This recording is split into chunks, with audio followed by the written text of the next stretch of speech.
السلام علیکم ورحمۃ اللہ وبرکاتہ۔ سامعین ذی وقار، میں غلام مصطفیٰ اپنے چینل پیام اسلام سے اللہ اور اللہ کے رسول کے پیغام کے ساتھ حاضر خدمت۔ درس قرآن کے سلسلہ میں آج کا ہمارا سبق سورۃ الاعراف آیت نمبر 148 اور 149 پر مشتمل ہے۔ اعوذ باللہ من الشیطان الرجیم، بسم اللہ الرحمن الرحیم۔ واتخذ قوم موسیٰ من بعدہ من حلیہم عجلا جسدا لہ خوار الم یروا انہ لا یکلمہم ولا یہدیہم سبیلا اتخذوہ وکانوا ظالمین ولما سُقِطَ فِي أَيْدِيهِمْ وَرَأَوْا أَنَّهُمْ قَدْ ضَلُّوا قَالُوا لَئِن لَّمْ يَرْحَمْنَا رَبُّنَا وَيَغْفِرْ لَنَا لَنَكُونَنَّ مِنَ الْخَاسِرِينَ۔ پچھلی آیت میں جو اللہ رب العالمین نے فرمایا تھا کہ جو لوگ متکبر کرتے ہیں، سمجھتے بوجھتے میرے احکام سے روگردانی کرتے ہیں، اصل میں یہ متکبر لوگ ہیں جو اپنی رعونیت کی وجہ سے میرے آگے جھکنا پسند نہیں کرتے، تو پھر ایسے لوگوں کا رخ میں اپنی آیات کی طرف سے دوسری طرف پھیر دیتا ہوں، گویا وہ جہالت میں ٹامک ٹوئیاں مارتے پھرتے ہیں۔ تو اصل میں یہ حالات سابقہ اقوام کے ہیں جنہیں بتا کر ہمیں اصلاح اور ہدایت کی طرف متوجہ کیا جا رہا ہے، اور پھر موسیٰ کی قوم کا ایک نیا کارنامہ بیان کیا جا رہا ہے۔ مطلب اس کا بھی ہمیں سمجھانا ہے کہ مشرک کس طرح اللہ کے ساتھ شریک ٹھہراتے ہیں یا مناتے ہیں۔ وَاتَّخَذَ قوم موسیٰ، اور بنا لیا، پکڑ لیا قوم موسیٰ کی قوم نے، من بعد، اس کے بعد، من حلیہم عجلا جسدا لہ خوار، قوم کے آپ کے بعد زیورات سے بچھڑے کا سا ایک جسم جس سے گائے کی آواز آتی تھی۔ حلیہم یعنی زیور سے، عجلن بچھڑا ٹیپ، جسدن اس کا دھڑ، لہو خوار جس میں سے گائے کی سی آواز آتی تھی۔ جب موسیٰ علیہ السلام کوہ طور پر چلے گئے تو آپ کی قوم نے، اس میں ایک فتنہ پھر اٹھا، اس میں ایک سامری نام کا شخص تھا، اس نے جو سونے کے زیورات تھے ان کو اکٹھا کیا، ان کو اکٹھا کر کے پگھلا کے ایک بچھڑے کی سی شکل بنائی، جسامت بنائی، مجسمہ بنایا، اور اس میں کہا جاتا ہے کہ سامری کو ایک دفعہ اس نے جبرائیل کو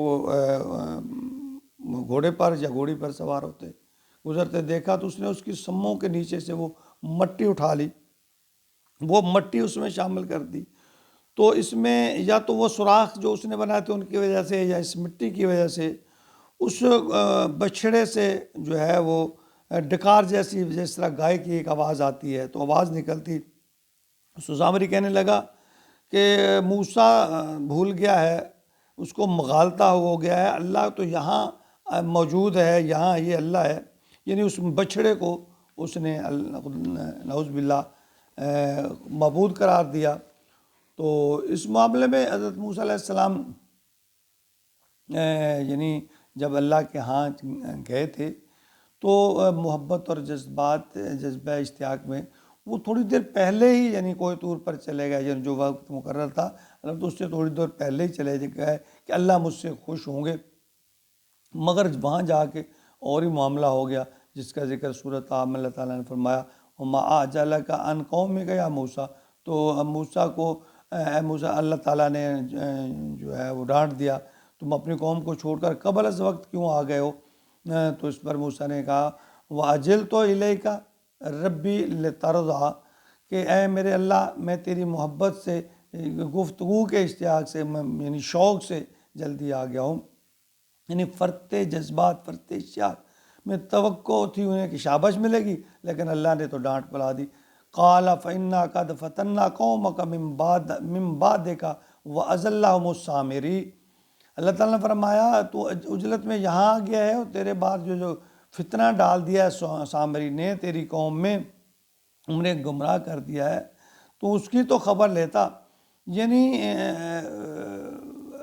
جو دیکھیں اللہ تعالیٰ کے اصول کیسے نرالے ہیں، اگر پیغمبر بھی اس میں تھوڑی سی رد و بدل کرتے ہیں اللہ تعالیٰ ان کو بھی ڈانٹ دیتے ہیں۔ الم یرو انہ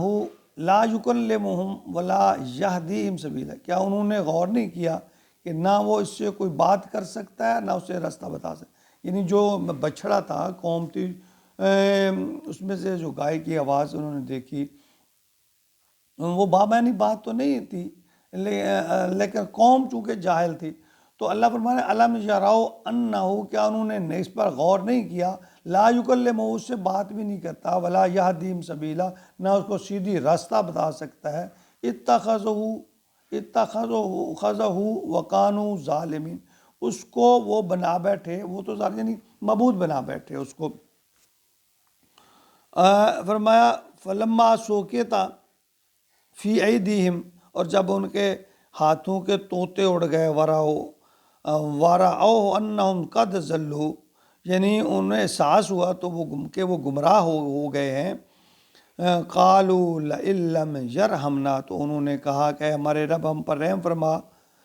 اگر تو نے رحم فرما، قَالُوا لَئِن لَّمْ يَرْحَمْنَا رَبُّنَا وَيَغْفِرْ لَنَا لَنَكُونَنَّ مِنَ الْخَاسِرِينَ، اللہ تو نے ہم پر رحم نہ فرمایا، ہمیں نہ بخشا، تو ہم تو خسارے میں، ہم تو نقصان میں ہوں گے، ہم تو تباہ و برباد ہو جائیں گے۔ یعنی جو تباہی اور جو وہ جس جرم کا وہ ارتکاب کر چکے تھے ان پر وہ پچھتانے لگے، یعنی جلدی ان لوگوں کو احساس ہو گیا کہ وہ غلطی کر بیٹھے ہیں، پھر مغفرت طلب کرنے لگے۔ ان میں 3 طرح کے گروہ ہو گئے تھے، ایک تو وہ تھا جو بالکل ہی گناہ کی طرف مائل نہیں ہوا تھا، انہوں نے کہا موسیٰ کا انتظار کریں گے، اور دوسرا وہ گروہ تھا جو وقتی طور پر تھوڑے بہت اس طرح گناہ کی طرف مائل تو ہوا، مبتلا تو ہوا، لیکن پھر وہ اس سے رک گیا، پیچھے ہٹ گیا، انہیں احساس ہو گیا اپنی غلطی کا۔ اور تیسرا وہ گروہ تھا جو موسیٰ کی واپسی تک اسی میں لگا رہا، یعنی اس شرک میں لگا رہا، اس کو بھی ہی اپنا معبود سمجھتے رہے۔ تو آگے پھر اس کا مزید تذکرہ ہے۔ اللہ تعالیٰ ہمیں قرآن آیات کو سمجھنے اور اس پر عمل کی توفیق عطا فرمائے، آمین۔